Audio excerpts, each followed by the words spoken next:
नहीं, आंदोलन करने के लिए तो सरकार उनको मजबूर कर रही है। कोई देखिए शौकिया आंदोलन नहीं करता है।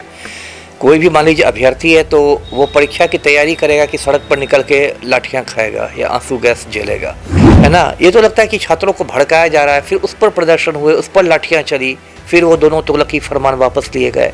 फिर जो 67वीं की पुनर्परीक्षा थी उसका रिजल्ट निकला, उसमें 9 सवालों पर विवाद खड़े हो गए हैं कि 9 सवालों के उत्तर गलत हैं। विवाद के बाद फिर बीपीएससी ने कुछ लोगों को फिर उत्तीर्ण घोषित कर दिया। अब ये लोग किस्तों में भुगतान कर रहे हैं, ऐसे रिजल्ट थोड़ा ही निकलता है। बीपीएससी 67वीं पीटी रिजल्ट के बाद अभ्यर्थियों में आक्रोश से अभ्यर्थी लगातार आंदोलन कर रहे हैं, तो वहीं पटना की सड़कों पर जो है प्रदर्शन भी कर रहे हैं। बता दें आपको कि 67वीं पीटी का रिजल्ट आ गया है, जिसके बाद अभ्यर्थी लगातार यह मांग कर रहे हैं कि सीबीआई की जांच हो। तो वहीं जिस तरीके से पीटी का रिजल्ट आया है उसमें और कुछ अभ्यर्थियों को शामिल किया जाए, तो वहीं कई आरोप लगा रहे हैं अभ्यर्थियों का यह साफ कहना है कि पूरे तरीके से बीपीएससी 67वीं पीटी में धांधली हुई है। हमारे साथ बात करने के लिए पूर्व आईपीएस अमिताभ कुमार दास हैं। बात करेंगे, जानेंगे कि क्या कुछ माजरा है।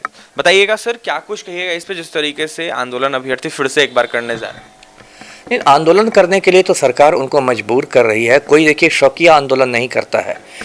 कोई भी मान लीजिए अभ्यर्थी है तो वो परीक्षा की तैयारी करेगा कि सड़क पर निकल के लाठियां खाएगा या आंसू गैस झेलेगा। शौकिया तो कोई नहीं करता आंदोलन। यदि आंदोलन हो रहा है तो सरकार ने ऐसे हालात पैदा कर दिए हैं। अब देखिए बीपीएससी से क्या उम्मीद की जाए। 8 मई को आपका पेपर लीक हो गया, उसके बाद ईओयू की जांच हुई। ईओयू की जांच में टुटपुजिए लोग पकड़े गए, कोई बड़ा शिक्षा माफिया नहीं पकड़ाया। फिर बीपीएससी ने बीच में तुगलकी फरमान जारी किए कि जो रिजल्ट निकलेगा परसेंटेज पर नहीं परसेंटाइल पर निकलेगा। परीक्षा होगी 1 दिन नहीं 2 दिन होगी, है ना। ये तो लगता है कि छात्रों को भड़काया जा रहा है, फिर उस पर प्रदर्शन हुए, उस पर लाठियां चली, फिर वो दोनों तुगलकी फरमान वापस लिए गए। फिर जो 67वीं की पुनर्परीक्षा थी उसका रिजल्ट निकला, उसमें 9 सवालों पर विवाद खड़े हो गए हैं कि 9 सवालों के उत्तर गलत हैं। विवाद के बाद फिर बीपीएससी ने कुछ लोगों को फिर उत्तीर्ण घोषित कर दिया। अब ये लोग किस्तों में भुगतान कर रहे हैं, ऐसे रिजल्ट थोड़ा ही निकलता है कि आज इतने लोग पास हो गए, फिर हंगामा हुआ तो उसमें 20 लोगों को और जोड़ दिया गया कि ये भी उत्तीर्ण हो गए, फिर और हंगामा होगा तो 25 को और जोड़ दिया जाएगा। इन लोगों ने कॉमेडी सर्कस बना दिया है। अब उनके लिए तो कॉमेडी है बीपीएससी के लिए, लेकिन लड़के लड़कियों के लिए, अभ्यर्थियों के लिए तो ट्रेजेडी हो गई है ना। उनके तो करियर का सवाल है, उनके लिए तो कॉमेडी नहीं है। अभ्यर्थियों ने 72 घंटे का समय दिया था, लेकिन अभी तक कोई कार्रवाई नहीं हुई। यहाँ तक जो छात्र नेता दिलीप है, उन्होंने मुलाकात की थी, जो आमिर सुबहानी है, सचिव हैं, उनसे उन्होंने भी आश्वासन दिया था, आश्वस्त किया था कि कार्रवाई होगी। आप लोगों का मांग पूरा होगा। देखिए, आमिर सुबहानी मुख्य सचिव है, उनकी तो कोई औकात ही नहीं है। वो तो नीतीश कुमार के कहने पर भरतनाट्यम कर लेंगे। तो ये लोग तो कठपुतली लोग हैं, भले मुख्य सचिव हो कोई भी हो, लेकिन ये लोग कठपुतली लोग हैं, इन लोग की कोई औकात नहीं है। और जो मुख्यमंत्री हैं पलटू राम, उनकी प्राथमिकता में ये बीपीएससी और ये सब है ही नहीं। पलटू राम का एक सूत्री कार्यक्रम है कि भाई मैं पलटी मार मार के कुर्सी से चिपका रहा हूँ और बाकी लोगों को नौकरी मिले नहीं मिले क्या। अरे ये देखिए कितनी विडम्बना है कि ये तो हमारे नीतीश कुमार हैं, ये खुद एक छात्र आंदोलन की उपज है ना। 1974 में 1974 में जो छात्र आंदोलन हुआ था जयप्रकाश के नेतृत्व में, उस समय ये नीतीश कुमार ही बिल्कुल मतलब सड़कों पर दिखते थे जिंदाबाद मुर्दाबाद करते हुए।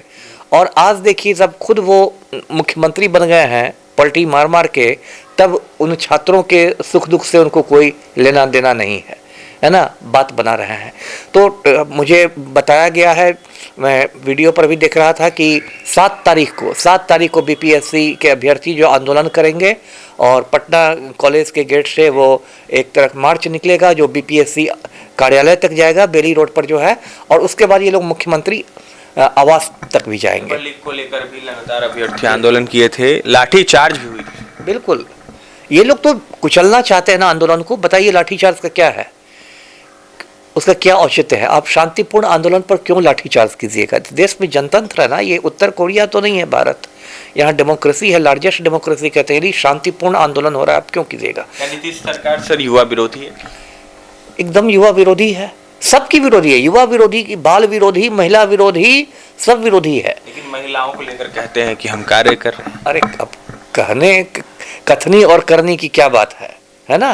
सबसे ज्यादा बढ़ावा देने की बात करते हैं नीतीश। अब बात तो नीतीश कुमार की बात का आप क्या, नीतीश कुमार तो एक जमाने में कहते थे कि मैं मिट्टी में मिल जाऊंगा लेकिन भाजपा के साथ नहीं जाऊंगा, और बाद में पलटी मार के फिर भाजपा के। तो पलटू राम की बात को आप क्या है, वो सत्य हरिश्चंद्र थोड़े ही हैं।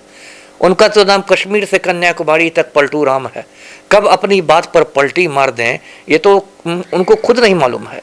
तो इसलिए बातचीत पड़नी चाहिए। मैं आपके चैनल के माध्यम से यही अभ्यर्थियों से कहता हूँ कि देखिए, आंदोलन करें, बस यही ध्यान रखें कि आंदोलन शांतिपूर्ण हो, पीसफुल हो, हिंसा नहीं करे। हिंसा यदि होगी तो एक तो सरकार को आंदोलन को कुचलने का बहाना मिल जाएगा, दूसरे कि आंदोलन की बदनामी हो जाएगी, और ऐसे भी जनतंत्र में तो हिंसा की कोई जगह ही नहीं है। इसलिए आंदोलन करें, जोर शोर से करें, जोरदार आंदोलन करें, शांतिपूर्ण करें। और जिस तरह हिंदुस्तान के बहादुर किसानों ने शांतिपूर्ण आंदोलन करके नरेंद्र मोदी जैसे अहंकारी प्रधानमंत्री को झुका दिया, उसी तरह शांतिपूर्ण आंदोलन करके ये जो पलटू राम है, पलटू राम में भी अहंकार की मात्रा थोड़ी अतिरिक्त हो गई है, पलटू राम को झुका दें। मैं यही अपील करता हूँ जी। तो आपने सुना, अभ्यर्थी जो भी हैं बीपीएससी पीटी के रिजल्ट के धांधली को लेकर बात कर रहे हैं, आंदोलन करने वाले हैं, वो शांतिपूर्ण आंदोलन कर रहे हैं। हमारे साथ बात करने के लिए पूर्व आईपीएस अमिताभ कुमार दास थे। सर का साफ कहना था कि नीतीश कुमार पलटू राम है, बस पलटी मारते रहते हैं, उनकी बातों का भरोसा नहीं रहता है। तो वहीं आमिर सुबहानी, जो कि बिहार के मुख्य सचिव हैं आमिर सुबहानी, उन पर आरोप लगाते हुए अमिताभ दास सर ने यह साफ कहा है कि उनकी औकात कुछ भी नहीं है नीतीश कुमार के सामने, वो कुछ नहीं कर सकते। तो वहीं अभ्यर्थियों को क्या कुछ कह रहे थे, संदेश क्या कुछ दे रहे थे अमिताभ दास, आपने सुना है। तो फिलहाल इस खबर में इतना ही। 7 तारीख को आंदोलन होना है बीपीएससी पीटी रिजल्ट धांधली सेटिंग को लेकर। देखने वाली बात होगी क्या कुछ होता है। और भी तमाम खबरों के लिए हमारे चैनल को सब्सक्राइब करें, पेज को लाइक करें। बहुत बहुत धन्यवाद।